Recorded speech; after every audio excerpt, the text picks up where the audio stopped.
মায়েরা, বাড়ি গাড়ি তৈরি করার মধ্যে আনন্দ আছে, এই সব উপভোগ করার মধ্যে আনন্দ আছে, বন্ধু বান্ধব নিয়ে আনন্দ করা এটাও একটা আনন্দ। সে আনন্দের থেকেও জাগতিক জগতের সমস্ত আনন্দের থেকে সর্বশ্রেষ্ঠ আনন্দ হচ্ছে হরি নামের মধ্যে যারা নিজেকে আনন্দে মাতিয়ে তোলে। এই কৃতিত্ব হচ্ছে শ্রীমন মহাপ্রভু। হ্যাঁ, এই কৃতিত্ব হলো শ্রীমন মহাপ্রভু, যার জন্য প্রণামের প্রথমেই বলা হয়েছে যে আনন্দ লীলাময় বিগ্রহায়। তিনি আনন্দময় এবং তিনি লীলাময়। তিনি লীলা বিস্তার করেছেন, তিনি লীলা প্রচার করেছেন, তিনি লীলা প্রকাশ করেছেন। তাই আজকে আমাদের মতো হতভাগা কলির জীব ভগবানের বিভিন্ন লীলার মধ্যে নিজেদেরকে ডুবিয়ে নিয়ে তারা আনন্দ উপভোগ করছে। এটা যদি ভগবান না করতেন, এটা যদি ভগবান না করে দেখাতেন, তাহলে আমার মতো সাধারণ জীবের কি ক্ষমতা ছিল যে ভগবানের লীলাকে ওই গোলক থেকে টেনে নিয়ে এসে এই ভূলোকের মধ্যে এনে আনন্দ উপভোগ করা। নিতাই গৌর হরি হরি বল। এটা যদি ভগবান কৃপা না করতেন তাহলে কখনো আমাদের পক্ষে সম্ভব হতো না। তাহলে তিনি প্রথম কথাই হচ্ছে তিনি আনন্দময়। আচ্ছা, এখানে আপনাদের মধ্যে প্রশ্ন আসতে পারে যে ভগবান আনন্দময়, আমরা কি কম আনন্দের মধ্যে থাকি নাকি? যারা কীর্তন শুনছেন, যারা কীর্তন গাইছে, যারা কীর্তনের আয়োজন করেছেন, আমরা তো প্রত্যেকেই আনন্দের মধ্যে থাকি, খুব আনন্দের মধ্যে ডুবে থাকি। স্ত্রী পুত্র পরিজনদের নিয়ে আনন্দে ডুবে থাকি, বন্ধু বান্ধবের নিয়ে আনন্দে ডুবে থাকি, আমার বাড়ি গাড়ি নিয়ে আনন্দে ডুবে থাকি, আমার ব্যবসা বাণিজ্য নিয়ে আনন্দে ডুবে থাকি, আমার চাকরি বাকরি নিয়ে আনন্দে ডুবে থাকি। বহু কিছুর মধ্যে দিয়ে আমরা আনন্দের মধ্যে নিজেকে ডুবিয়ে রেখেছি। বলে শোনো, তোমরা যে আনন্দের মধ্যে ডুবে রয়েছো সেই আনন্দ আর ভগবানের আনন্দ দুটো আনন্দ এক নয়। নিতাই গৌর হরি হরি বল। তোমরা যে আনন্দের মধ্যে ডুবে রয়েছো সেই আনন্দটা হচ্ছে জাগতিক জগতের ক্ষণিকের আনন্দ। এখনই আছে, এখনই নেই, এই আছে, এই নেই। আর ভগবানের যে আনন্দ, সেই আনন্দটা আমাদের জগতের আনন্দের থেকে অনেক বাইরের আনন্দ। আমরা যে আনন্দের মধ্যে ডুবে রয়েছি সেই আনন্দটা হচ্ছে তিন রকমের আনন্দ। কথাগুলো ভালো করে মন দিয়ে শুনবেন ভক্তমণ্ডলী মায়েরা। আমরা যে আনন্দের মধ্যে নিজেদেরকে ডুবিয়ে রেখেছি সেই আনন্দটা হচ্ছে ক্ষণিকের আনন্দ, আর সেই আনন্দ হচ্ছে তিন রকমের আনন্দ। আর ভগবানও নিজেকে আনন্দের মধ্যে ডুবিয়ে রেখেছেন, তারও আনন্দ হচ্ছে তিন রকমের আনন্দ। সেগুলো কি কি? ভগবানের তিনটি আনন্দ কি? সচ্চিতানন্দ। নিতাই গৌর হরি হরি বল। একটা হলো সৎ, একটা হলো চিৎ, একটা হলো আনন্দ। যার জন্য ভগবানকে বলা হয় সচ্চিতানন্দ বিগ্রহ। এই হচ্ছে ভগবানের তিনটি আনন্দ। একটা হলো সৎ, একটা হলো চিৎ, আর একটা হলো আনন্দ। এই ভগবান এই তিনটি আনন্দের মধ্যে নিজেকে ডুবিয়ে রেখে দিয়েছেন। আর আমরা যে তিনটি আনন্দের মধ্যে নিজেদেরকে ডুবিয়ে রেখেছি সেই তিনটি আনন্দ কি কি? একটা হচ্ছে সত্য, একটা হচ্ছে রজ, আর একটা হচ্ছে তম।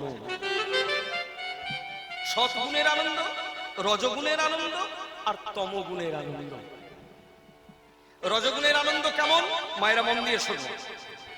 রজগুণের আনন্দটা হচ্ছে, দেখবেন এই জগতের বহু মানুষ আছে যারা একটু বিলাসিতার মধ্যে থাকতে পছন্দ করেন। একটু ভালো ঘর তৈরি করব, একটা ভালো গাড়িতে চড়ে ঘুরে বেড়াবো, হ্যাঁ, একটা ভালো ব্যবসা বাণিজ্য হবে, কিংবা একটা ভালো চাকরি বাকরি হবে, এমন অফিসে আমি কাজ করব যে সারাদিন আমি এসির মধ্যে থাকবো, ভালো ভালো পোশাক পরিচ্ছদ করবো, হ্যাঁ, হাতের দামি ঘড়ি পরবো, পকেটে যে মোবাইলটা থাকবে মোবাইলটার 1 লক্ষ টাকা 2 লক্ষ টাকা দাম। এইরকম বিলাসিতার মধ্যে যারা থাকতে পছন্দ করে বা যারা থাকে একে বলে রজগুণের আনন্দ। এরা হচ্ছে রজগুণ সম্পন্ন, রজগুণের আনন্দ। তমগুণের আনন্দ কাকে বলে? ভক্তমণ্ডলী মায়েরা, কেউ কিছু মনে করবেন না যদি এরকম প্রবৃত্তির কেউ হয়ে থাকেন। হ্যাঁ, অনেকেই তো আছেন জগতে। রজগুণের তমগুণের আনন্দ কি? যারা যথেচ্ছাচারিতার মধ্যে এই সুন্দর মানব জীবনটাকে কাটায়। যেমন কেউ কিছু মনে করবেন না। একটা মানুষ সকাল থেকে সারাদিন হাড় ভাঙা পরিশ্রম করে দেখা গেল যে 500টা টাকা রোজগার করেছে। এই 500টা টাকা রোজগার করে বাড়িতে আসার সময় কোনো মদের দোকানে গিয়ে 200 টাকার মদ গিলে টলতে টলতে টলতে টলতে এসে বাড়িতে বাকি 300 টাকা ফেলে দিয়েছে। একে বলে তমগুণের আনন্দ। যারা যথেচ্ছাচারিতার মধ্যে জীবন যাপন করে, এই মূল্যবান মানব জীবন, মূল্যবান মানব দেহটাকে যারা গুরুত্ব দেয় না, আমি কেন জগতে এলাম, আমি যে মানুষ হয়ে এই বাংলার মাটিতে বাঙালি হয়ে জন্মগ্রহণ করেছি, এই গুরুত্বটা কিন্তু তাদের মধ্যে একবারে নেই। আমার 14 পুরুষের ভাগ্য ভালো, আমার 14 পুরুষের ভাগ্য ভালো যে ভগবান আমাকে সোনার বাংলায় বাঙালি করে জন্ম দিয়েছে। যে বাংলার মাটিতে কত সাধু গুরু বৈষ্ণব, কত জ্ঞানী গুণী তারা জন্মগ্রহণ করেছেন, তারা আবির্ভূত হয়েছেন এই সোনার বাংলায়। আর সেই বাংলার মাটিতে আমার মতো একটা অপদার্থকে ভগবান পাঠিয়েছে। একবার পাঠিয়ে দেখে নিল যে তুমি বাংলার মাটিতে গিয়ে মানুষ হয়ে যে আমি তোমাকে পাঠালাম, দেখি তুমি কেমন ভাবে বাংলার এই সুন্দর পবিত্র মাটিতে চলাফেরা করতে পারো। যখনই দেখবে তোমার চলাফেরা এই রজগুণের চলাফেরা, যখনই দেখবে তোমার চলাফেরা তমগুণের চলাফেরা, তুমি বাংলার পবিত্র মাটিতে এসে এই পবিত্র মাটিকে তুমি অপবিত্র করছো, পরের জন্মে দেখা গেল তোমাকে পশু করে ভগবান পাঠালো, পরের জন্মে দেখা গেল তোমাকে বৃক্ষ করে ভগবান পাঠালো, পরের জন্মে দেখা গেল তোমাকে কীট করে ভগবান পাঠালো। তোমার যে মানব জীবনের গুরুত্ব, নিতাই গৌর হরি হরি বল। প্রত্যেকটি জন্ম অতিক্রম করে করে করে করে করে করে শেষকালে আমরা এই দুর্লভ মনুষ্য দেহ পেলাম। কেন? এর কারণ হচ্ছে যে পরবর্তীতে আমাকে যাতে আর জন্মগ্রহণ করতে না হয়, আমার শুদ্ধ আত্মাটা গৌর গোবিন্দ চরণে লীন হয়ে যায়। তাই গৌর হরি হরি। মুক্তি লাভ করার জন্য এই জীবন, মুক্তি লাভ করার জন্য এই দেহটা। এটা একটা বৃক্ষ পারবে না, এটা একটা কীট পারবে না, এটা একটা পতঙ্গ পারবে না, এটা একটা পশু পারবে না, এটা একটা পাখি পারবে না, যেটা মানুষ পারবে। কিন্তু সেই মানুষের আচরণ পশুর মতো করে জীবন যাপন করে চলেছে। একে বলে রজগুণের আনন্দ, তমগুণের আনন্দ। হ্যাঁ, তাহলে রজগুণের আনন্দ, তমগুণের আনন্দ। আর সৎগুণের আনন্দ কেমন? এই যে আপনারা আজকে সবাই মিলে ছুটে এসেছেন, সমস্ত কাজকে উপেক্ষা করে, খাওয়া ভুলে ঘুম ভুলে আজকে এসেছেন আপনারা কীর্তনের মধ্যে। সেই 5টার থেকে শুরু হয়েছে লীলা কীর্তন, এই 5টার থেকে আগামীকাল সেই কুঞ্জবর্ণ লীলা পর্যন্ত আপনারা অধীর আগ্রহে তৃষিত চাতকের মতন, লোভী ভ্রমণের মতন বসে বসে প্রাণ ভরে সংকীর্তন রস সাধন করে নিজের মানব জীবনকে ধন্য করবেন। এবং এটাতেই মনে হবে যেন আমরা চরম আনন্দে মেতে রইলাম। এই আনন্দটা হচ্ছে সাত্ত্বিক আনন্দ। এবং এই আনন্দটাই টানতে টানতে টানতে টানতে তোমাকে একদিন পরমানন্দের চরণে পৌঁছে দেবে। তাই গৌর হরি হরি গৌর। তাহলে আনন্দ লীলাময় বিগ্রহায়, তিনি লীলাময়। আগেই বললাম যে তিনি লীলা আস্বাদন করেছেন, করিয়েছেন, বিস্তার করেছেন। তাই আজকে আমরা ভগবানের বিভিন্ন লীলার মধ্যে নিজেকে ডুবিয়ে রেখে আনন্দ উপভোগ করছি। আমার মতো হতভাগাই সাধারণ মানুষ। তিনি দেখতে কেমন? হেমাভ, সোনার যে রং, সেই রংকেও যেন জয় করেছে আমার গৌরাঙ্গের অঙ্গকান্তি। হেমাভ, হেম মানে সোনা, হেমাভ দিব্যচ্ছবি সুন্দরায়, তিনি অপূর্ব সুন্দর। হেমাভ দিব্যচ্ছবি সুন্দরায়, তস্মৈ মহাপ্রেম রস প্রদায়। আস্তে, তিনি কি দিয়েছেন আমাদের? এত যে আমরা গৌর গৌর করে বেড়াবো, আমরা যে গৌর কথা শুনবো, গৌর নাম, গৌর নামের আয়োজন করার জন্য আমরা যে লক্ষ লক্ষ কোটি কোটি টাকা খরচা করব, তিনি আমাদের কি দিয়েছেন? কি দিয়েছেন ভাই? তিনি আমাদের দিয়েছেন তস্মৈ মহাপ্রেম রস প্রদায়। তিনি আমাদের প্রেম দান করেছেন। কোন প্রেম?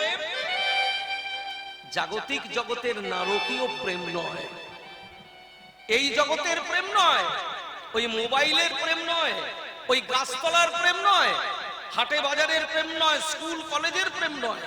যে প্রেম ভগবান দান করেছেন সে প্রেম হচ্ছে গোলকের রাধারানীর রত্নভান্ডার থেকে চুরি করে নিয়ে আসা উন্নত উজ্জ্বল রস সমৃদ্ধ রাধা গোবিন্দের প্রেম সম্পদ। কলিজীবের দরজায় দরজায় নাও জীব ধরো বলে বিতরণ করে গেলেন। নিতাই গৌর হরি হরি বল। তস্मै মহাপ্রেম রস প্রদায় চৈতন্য চন্দ্রায় নমো নমস্তে। সেই চৈতন্য দেবকে আমরা প্রণাম জানাই। নিতাই গৌর হরি হরি বল। সেই চৈতন্য দেবকে আমরা সবাই মিলে প্রণাম জানাই। হ্যাঁ, তো আজকে সেই কীর্তনের পিতা সংকীর্তনের পিতা শ্রী গৌরাঙ্গ মহাপ্রভুর চরণে প্রণাম জানিয়ে আজকে আমরা গৌরাঙ্গের মহিমার কথা এখন আস্বাদন করব। তারপরে বৃন্দাবনে গিয়ে আমরা বৃন্দাবন লীলা সাধন করব। দেখি আমার গৌরাঙ্গ মহাপ্রভু সম্পর্কে কি বলেছেন পদকর্তা। কি বললেন না, শচীর নন্দন গোরা ও চাঁদ বয়ারে। শচীমায়ের আদরের ছেলে নিমাই। সকালবেলা হয়েছে, শচীমা সুন্দর করে সাজিয়ে দিয়েছে, নিমাই আমার হরি নামে যাবে। যতটুকু বাকি ছিল ততটুকু পরিপূর্ণ করেছেন গদাধর, ততটুকু পরিপূর্ণ করেছেন গদাধর। এবার সাজিয়ে দিয়ে হরিনামে পাঠিয়ে দিয়েছেন শচীমা। হ্যাঁ, এবার শচীমা হরিনামে পাঠিয়ে দিয়েছে। এখন মহাপ্রভু কি করেছেন না, সোজা চলে গেছেন সুরধনী গঙ্গার তীরে। গঙ্গার তীরে গিয়ে ডাকছেন, শ্যামলী শ্যামলী ধবলী পিয়লি মঙ্গলী। চিৎকার করছেন। এই চিৎকার তো বৃন্দাবনের চিৎকার, এই চিৎকার তো মুখের চিৎকার নয়, এটা তো বাঁশির চিৎকার। বাঁশিতে বৃন্দাবনের মাটিতে দাঁড়িয়ে দাঁড়িয়ে ভগবান শ্রীকৃষ্ণচন্দ্র চিৎকার করে ডাকতেন, শ্যামলী ধবলী মঙ্গলী, তোরা কোথায় আছিস?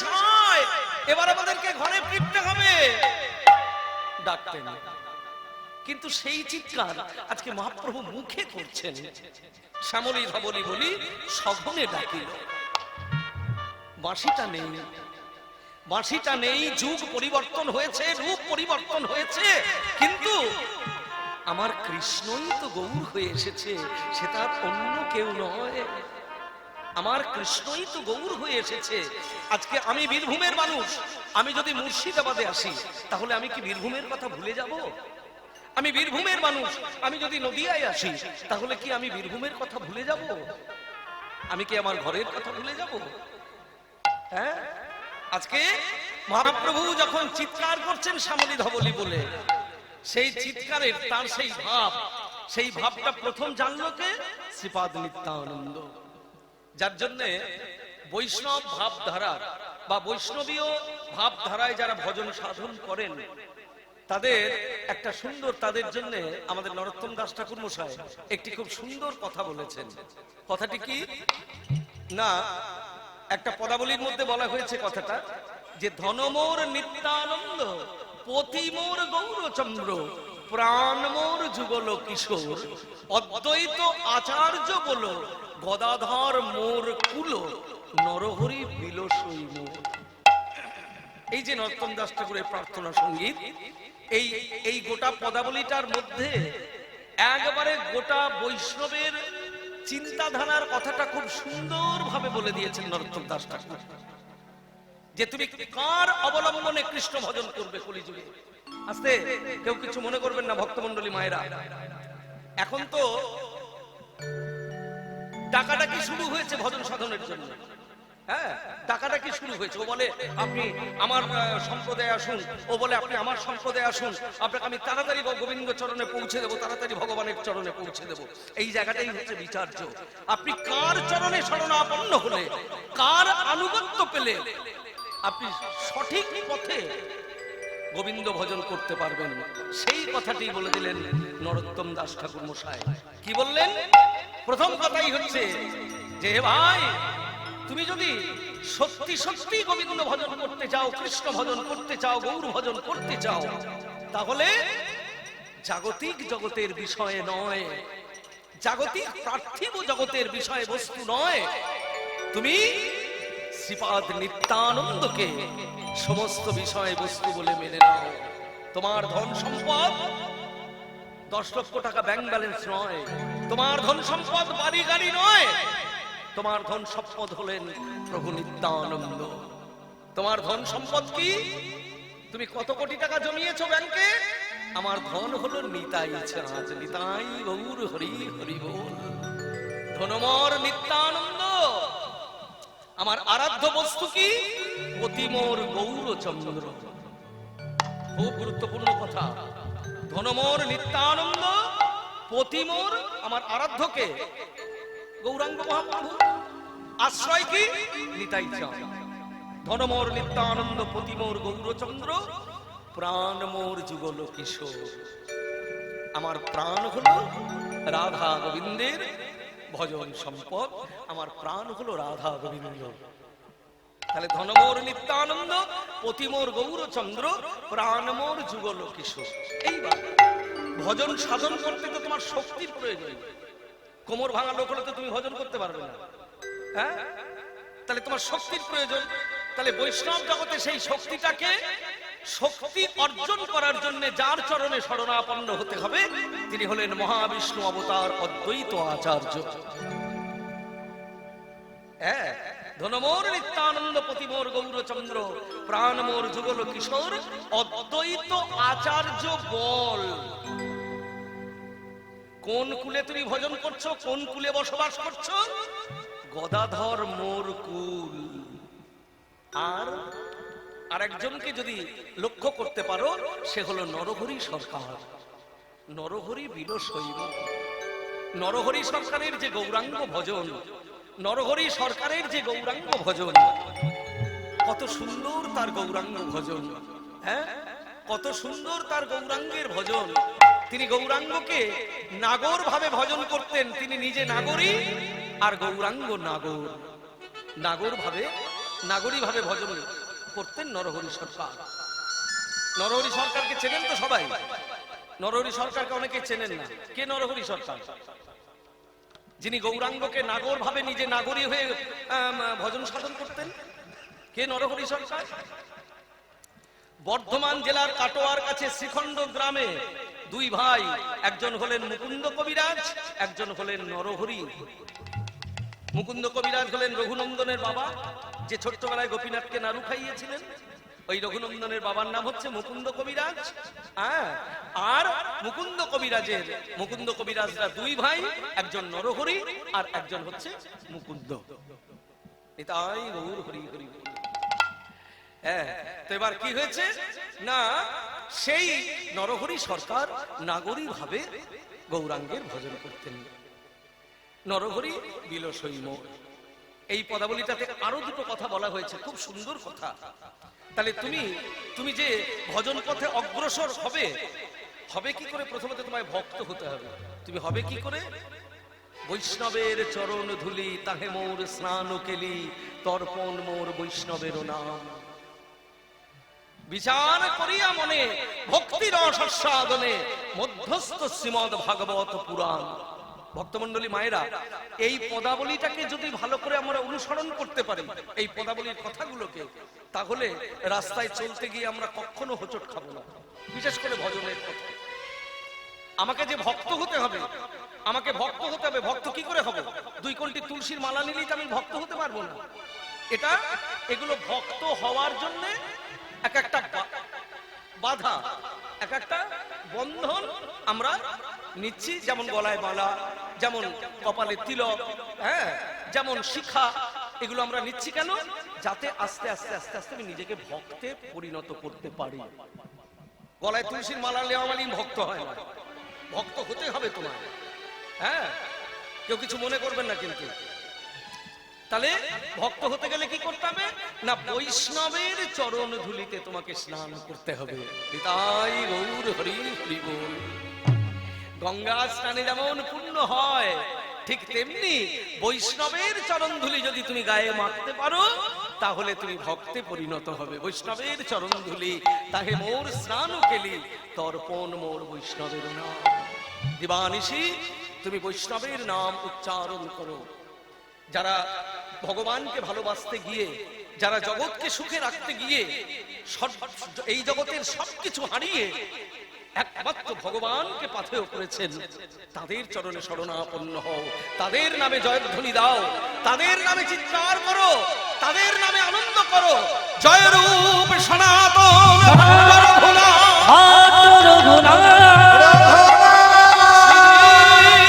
গোপাল ভট্ট দাসের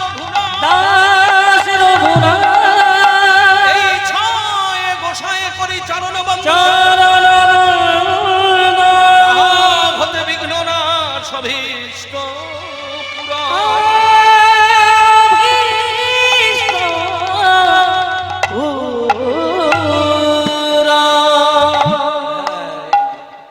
এই সব গোস্বামী বর্গের আমাদের সাধন মার্গে যারা রয়েছেন যে বৈষ্ণবগণ, তাদের নামে জয়ধ্বনি দাও। হ্যাঁ, আর কি না, বৈষ্ণবের উচ্ছিষ্ট, কথাগুলো খুব মন দিয়ে শুনবেন, বৈষ্ণবের উচ্ছিষ্ট, বৈষ্ণবের প্রসাদ তাহে মোর মনোনিষ্ঠ। হ্যাঁ, বৈষ্ণবের উচ্ছিষ্ট তাহে মোর মনোনিষ্ঠ। বৈষ্ণবের নামেতে উল্লাস, আনন্দ করো বৈষ্ণবের নাম নিয়ে, বৈষ্ণবের নামেতে উল্লাস। বৃন্দাবনের চবুতারা তাহে মোর মনো ঘেরা, কহে দীন নরোত্তম দাস। সবাই মিলে একটু প্রেমানন্দে উলুধ্বনি হরিধ্বনি। তাহলে আমার গৌরাঙ্গ ভজনের, রাধা গোবিন্দ ভজনের মূল প্রাণ কেন্দ্র হচ্ছেন পরম দয়াল পতিত পাবন নিতাই চাঁদ। বুঝিয়া ভাবের গতি নিত্যানন্দ রায়, সিঙ্গারো শবদ করি বদন বাজায়। এইবার একে একে সবাই ওই ছুটে আসছে আমার নিত্যানন্দের চিৎকারে, আমার গৌরাঙ্গের চিৎকারে। কারা ছুটে আসছে? ও যে ধাইল পণ্ডিত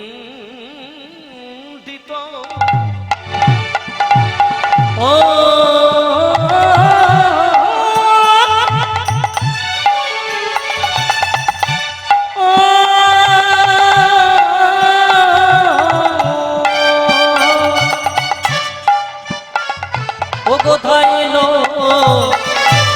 পণ্ডিত গৌরী, গৌরী দাস যার না ও ধায় লো পণ্ডিত গৌরী, গৌরী দাস যার না।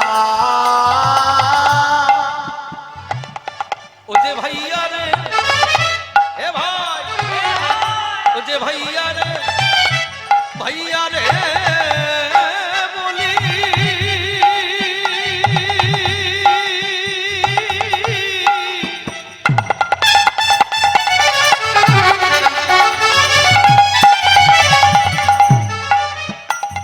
বলি ডাকে অবিরা ও ভাইয়া রে রে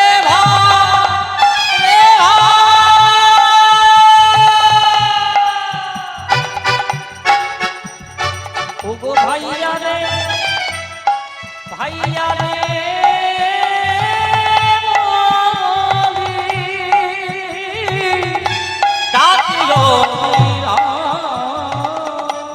ধাইল পণ্ডিত গৌরীদাস যার নাম। এই নবদ্বীপ লীলায় যিনি গৌরীদাস পণ্ডিত, এই নবদ্বীপ লীলায় যিনি গৌরীদাস পণ্ডিত, তিনি বৃন্দাবন লীলায় কে ছিলেন? এই নবদ্বীপ লীলায় যিনি গৌরীদাস পণ্ডিত, বৃন্দাবন লীলায় কৃষ্ণের 24 জন সখার মধ্যে একজন মুখ্য সখা ছিলেন। তিনি কে? সুবল। বাহ, এই সুবল সখা হলেন গৌরীদাস পণ্ডিত। হ্যাঁ, যিনি এই কলিযুগে, এই কলিযুগের মাটিতে কালনায় আবির্ভূত হয়েছেন, অম্বিকা কালনায় যিনি আবির্ভূত হয়েছেন, এই গৌরীদাস পণ্ডিত। তো সেই গৌরীদাস ছুটে আসছেন মহাপ্রভুর চিৎকার শুনে। ধাইল পণ্ডিত গৌরীদাস যার নাম, ভাইয়া রে বলি ডাকে অবিরাম। এই অবিরাম ঠাকুর, আস্তে ভক্তমণ্ডলী মায়েরা, এই অভিরাম ঠাকুর ছিলেন বৃন্দাবনের শ্রীদাম সখা। এই অভিরাম ঠাকুরকে বৃন্দাবনের শ্রীদাম সখা, 24 জন সখার মধ্যে একজন সখা হলেন শ্রীদাম। তো এই শ্রীদাম সখা ছিলেন খুব অভিমানী সখা। শ্রীদাম সখার ছিল ভীষণ অভিমান। শ্রীদাম সখা ছিলেন খুব অভিমানী সখা। খুব মজার একটা ঘটনা আপনারা শুনে নিন, যারা কীর্তন শুনছেন মন দিয়ে। এই অভিরাম ঠাকুর সম্পর্কে সব সখারা যখন বৃন্দাবন থেকে শ্রীধাম নবদ্বীপে এলেন, সবাই কিন্তু মায়ের কোল ভায়া করে এসেছিলেন। সব সখারা যখন বৃন্দাবন থেকে নবদ্বীপে এলেন, সবাই কিন্তু মায়ের কোল ভায়া করে এসেছিলেন। এই একজন সখা মায়ের কোল ভায়া করে আসতে পারেননি, সেটা হচ্ছে শ্রীদাম সখা। কি হলো?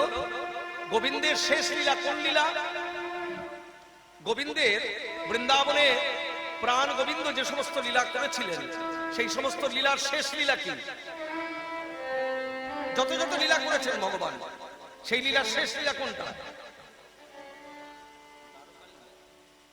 দেখি, আপনারা এতদিন ধরে কীর্তন শুনছেন, আপনারা কীর্তন অনুরাগী মানুষ, বলুন দেখি গোবিন্দের কোন লীলা শেষ লীলা, যার পরে আর গোবিন্দ কোন লীলা করেননি?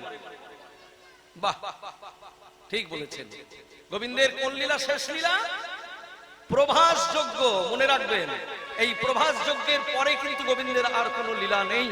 প্রভাস যজ্ঞের পরে আস্তে আস্তে সবাই গোবিন্দের সঙ্গে মিশে গেল এবং সরাসরি গোবিন্দ সবাইকে নিয়ে বৈকুণ্ঠ ধাম প্রাপ্ত হলেন।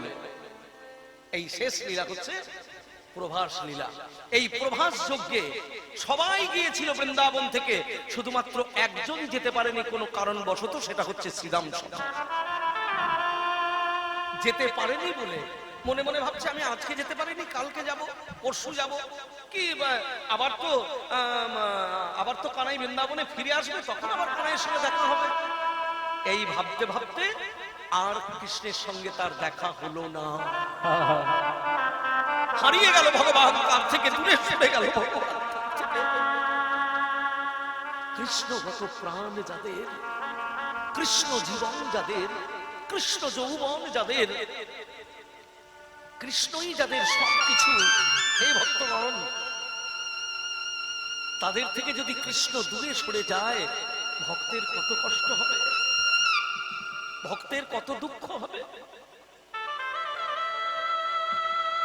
আজকে কানাই হারা হয়ে শ্রীরাম কানাই কানাই বলে কেঁদে বেড়াচ্ছে চারিদিকে, কখনো বৃন্দাবনে, কখনো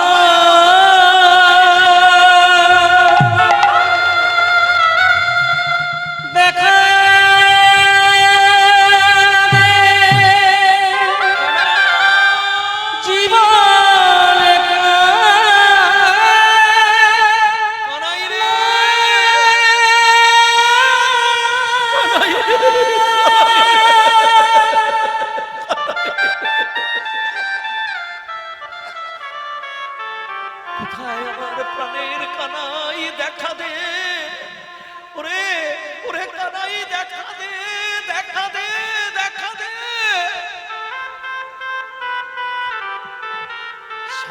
ভারতবর্ষের কোণে কোণে ঘুরে বেড়াতে লাগলো শ্রীরাম। সারা ভারতবর্ষের কোণে কোণে ঘুরে বেড়াতে লাগলো শ্রীরাম। কোথাও যখন দেখতে পেল না তার ভাই কানাইকে, গিরি গোবর্ধনের কাছে গিয়ে জিজ্ঞাসা করছে, হাত জোর করে, গোবর্ধন তুই রয়েছিস, আমার ভাই কানাই কোথায়? যমুনাকে জিজ্ঞাসা করছে, যমুনা তুই রয়েছিস, আমার ভাই কানাই কই? কেউ যখন কোনো উত্তর দিল না, অভিমান করে অত্যন্ত দুঃখের সঙ্গে ওই শ্রীরাম সখা গিরি গোবর্ধনের একটা গুহার মধ্যে প্রবেশ করে গুহার দরজাটা একটা পাথর দিয়ে বন্ধ করে দিয়ে কানাই কানাই বলে ডাকতে লাগলেন, কানাই রে কানাই, কানাই কানাই, কানাই। আর আমি তোর কাছে যাব না, আমি তো তোকে অনেক খুঁজেছি, আমি সারা ভারতবর্ষের কোণে কোণে তোকে খুঁজে বেরিয়েছি, আমি তোকে কোথাও খুঁজে পাইনি, আর আমি তোর কাছে যাব না। এইবার যদি তোর শ্রীরাম সখার কথা একবার মনে পড়ে তাহলে তুই আমার কাছে আসিস, আমি আর তোর কাছে যাব না। নিতাই গৌর হরি হরি বল। ভক্তের অভিমান, আমি তো তোমাকে খুঁজেছি, আমি তো কত কেঁদেছি, আমি তো কত ডেকেছি। নানাভাবে ভগবান জগৎকে শিক্ষা দিলেন। কেঁদে কেঁদে বেরিয়ে যখন ভক্ত পেলেন না ভগবানকে, অভিমান করে বসলেন। এই হলো ভক্তের অভিমান, এই হলো অনুরাগীর অভিমান, কিছু পাওয়ার অভিমান নয়। আমি ধন সম্পদ হারিয়েছি, ধন সম্পদ পাবো এর অভিমান নয়। আমি তো তোর সন্ধানে ঘুরে বেরিয়েছি। আমি কি এমন অপরাধ করেছিলাম যে তুই সবাইকে কাছে নিলি, আমাকে কাছে নিলি না?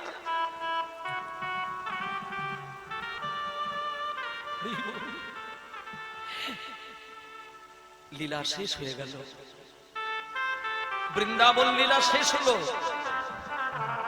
দাপর যুগ শেষ হলো, শুরু হলো কলিযুগ। শ্রীধাম নবদ্বীপের মাটিতে যখন সবাই একে একে উপস্থিত হতে লাগলো, শ্রীধাম নবদ্বীপের মাটিতে যখন সবাই একে একে উপস্থিত হতে লাগলো, তখন সবাইকে দেখতে পেলেন ভগবান শ্রী গৌরাঙ্গ মহাপ্রভু। একজনকে দেখতে পেলেন না, তিনি হলেন শ্রীরাম সখা। দাদা নিত্যানন্দকে কানে কানে গিয়ে বললেন, দাদা সবাইকে দেখতে পাচ্ছি, আমাদের শ্রীরাম কই? শ্রীরামকে তো দেখতে পাচ্ছি না। যাও, তুমি শ্রীরামকে উদ্ধার করে নিয়ে এসো, নিশ্চয়ই সে বৃন্দাবনের কোথাও না কোথাও রয়েছে। এইবার শ্রীপাদ নিত্যানন্দ শ্রীধাম নবদ্বীপ থেকে চলে গেলেন কোথায়?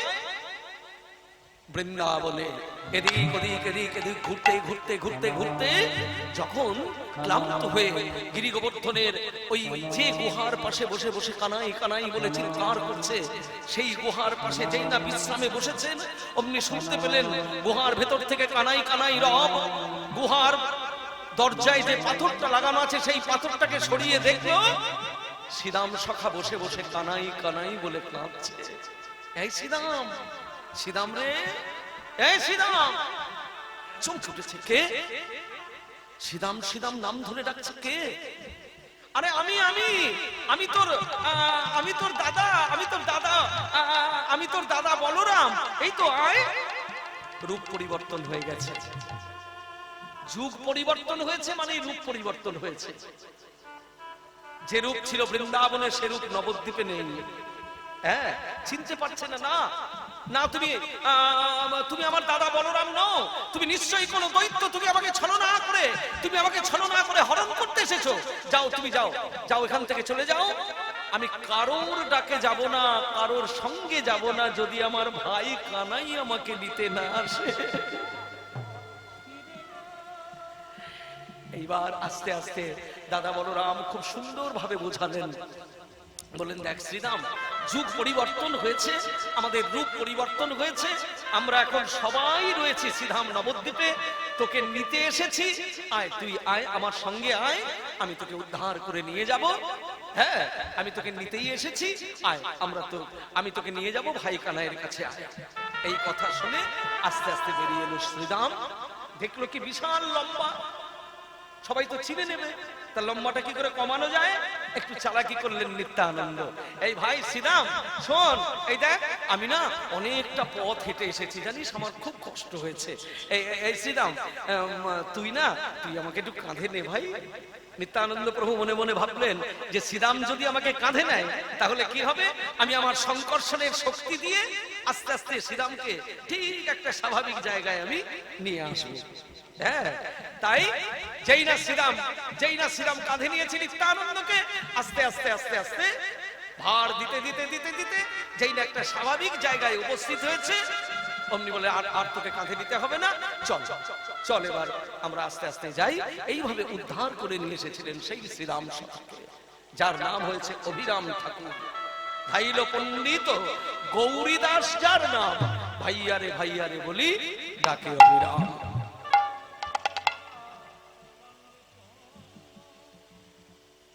ও যে চরণে নুপুর গোরা,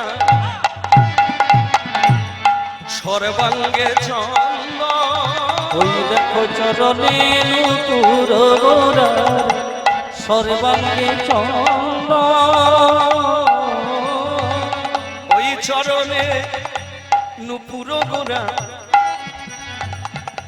সর্বাঙ্গে চন্দ, চরণে নুপুর গোরা, সর্বাঙ্গে চাঁদা।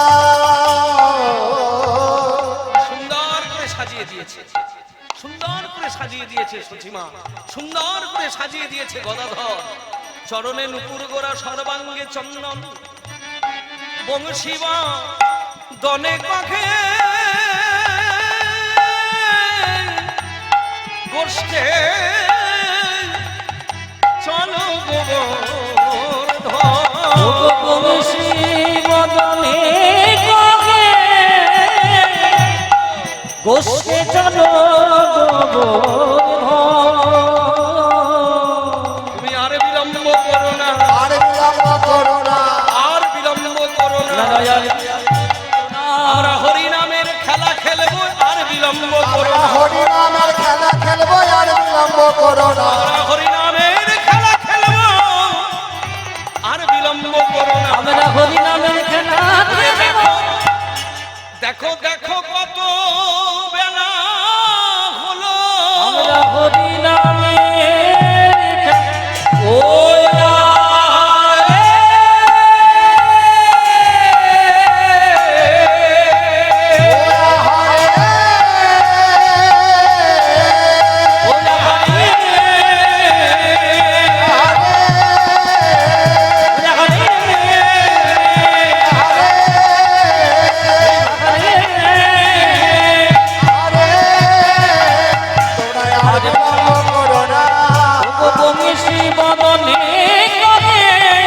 গোষ্ঠে চলো গোবর্ধন, চলো গোবর্ধন। হ্যাঁ, বংশীবদন পদকর্তার লেখা এই সুন্দর পদাবলী, বংশীবদন পদকর্তার লেখা এই সুন্দর পদাবলী। নিতাই গৌর হরি হরি বল। বংশীবদনে কখে চলো গোবর্ধন, হে বংশীবদনে কহে চলো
ওই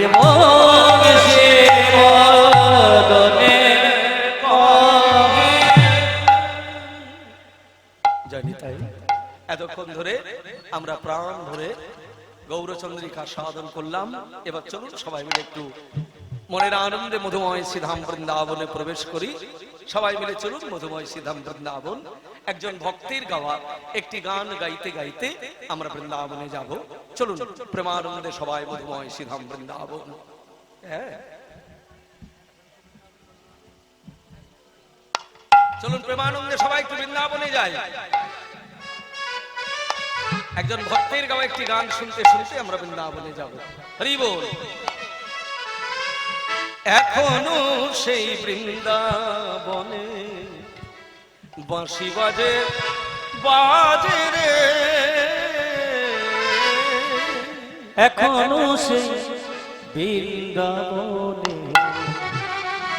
বাঁশি বাজে বাজে রে,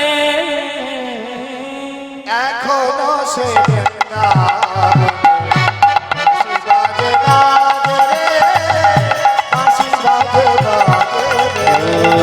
বাঁশি বাজে বাজে রে, বাঁশি বাজে বাজে রে, বাঁশি বাজে বাজে রে, বাঁশি বাজে বাজে রে। যার বাঁশির গানে যার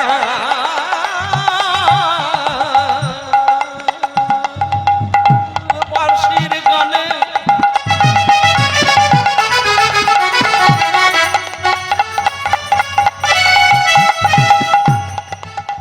যার বাঁশির গানে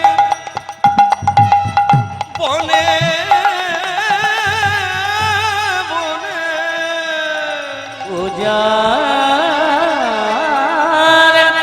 বাঁশির গানে বলে বলে শত শত ময়ূর নাচে রে,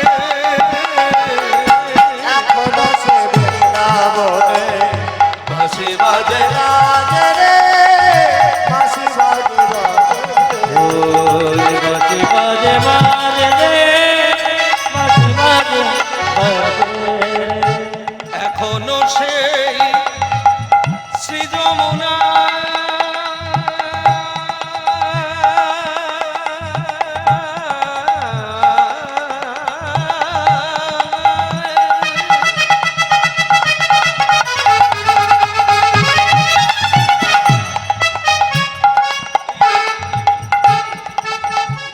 এখনো সে সৃজন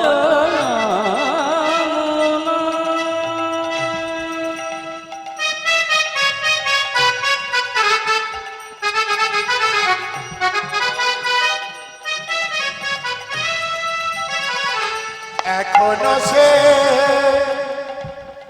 যমুনা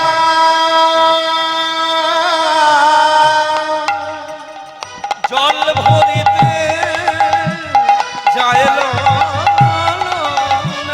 এখনো সে সৃজনায় জল ভরিতে যায় না।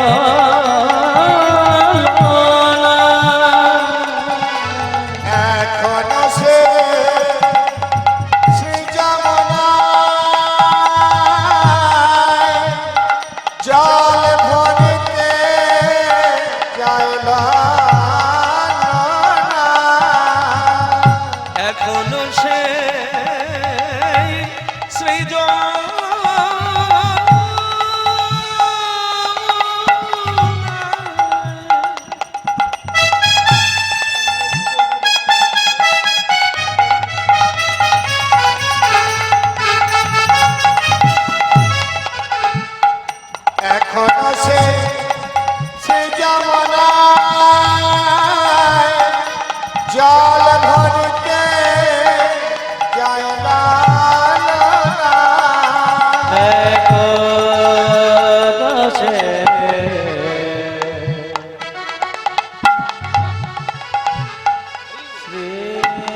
যমুনায় এখনো সে শ্রী যমুনা জল ভরতে যায় না কলসিকাকে সেই ছলনায় কলসিকাকে সেই চালনা কলসিকাকে সেই ছলনায় কলসিকাকে সেই চালনা কলসি কাকে বৃন্দাবনে কলসি কাকে সেই ছলো ও কলসিকাকে সেই ছলনায় কলসিকাকে সেই চালনা কলসিকাকে সেই ছলনায় কলসিকাকে সেই চালনা কৃষ্ণ কানদে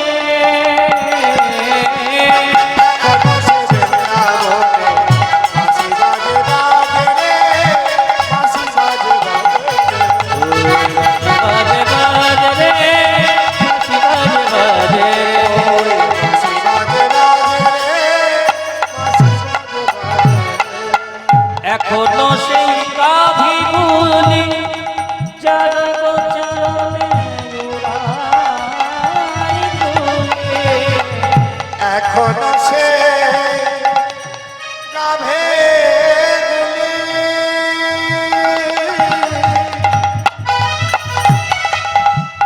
গোচরণে উড়াই ঘুমে ও গো এখনো সে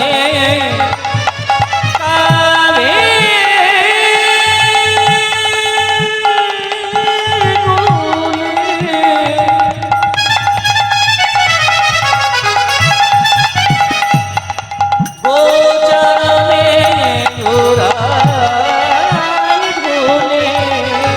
এখনো সে গাভে গুলিয়ে গোচরণে উড়াই এই যে সখা সঙ্গে কোলা ফুলে এই যে সখা সঙ্গে কোলা ফুলে বন মাঝে রে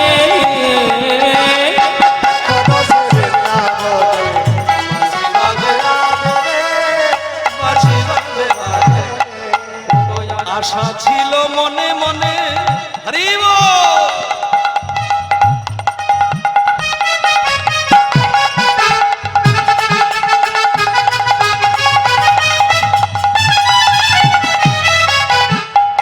আশা ছিল আশা ছিল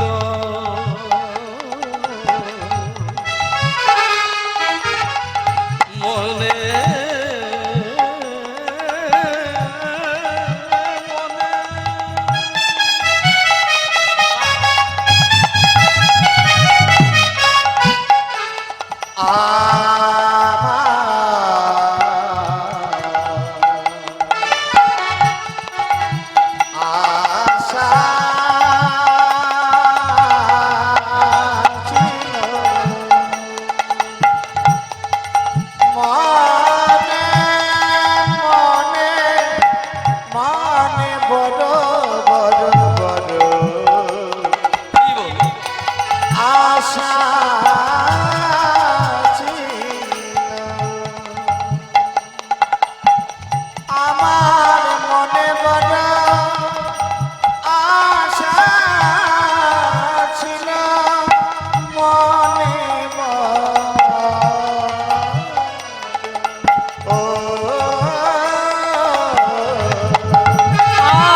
বৃন্দাবনে